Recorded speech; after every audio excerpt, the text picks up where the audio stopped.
I am ready. Serbisyong totoo ng GMA News. Mga kapuso, humina na at tuluyan na nawala yung low pressure area dyan sa may silangan ng Baler, Aurora. Pero ayon sa Pag-asa, asahan pa rin yung mahihina hanggang katamtamang pagulan at thunderstorm na dala ng monsoon trough sa malaking bahagi ng Luzon. Lalo namang lumakas at isa na ngayong tropical storm, yung sama ng panahon na nasa may hilagang silangan ng Philippine Area of Responsibility. At sa datos ng Pag-asa, posibleng pumasok ng PAR ang tropical storm na may international name na Manyi.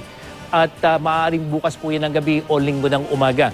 At sa wind map naman ng Weather Central, posibleng hindi na ito pumasok ng PAR pero palalakasin naman ito yung hanging habagat sa susunod na linggo. Samantala ngayong weekend, mahihinang pagulan ang inaasahan dito sa Metro Manila base naman po sa datos ng Weather Central pero magiging mas maulan sa araw ng linggo. Kaya sa mga kapuso natin na may lakad o balak maglaba, mas mabuting gawin nyo na yan bukas. At dahil sa monsoon trough, magiging makulimlim at maulan sa Central Luzon at sa ibang bahagi ng Bicol Region ngayong weekend. At may posibilidad din ng mahina hanggang katamtamang pagulan dyan po sa Visayas, lalo na sa kanlurang bahagi.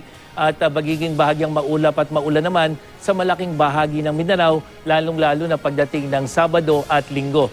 Kaya dapat din po laging I am ready sa posibilidad ng pagkakaroon ng thunderstorm.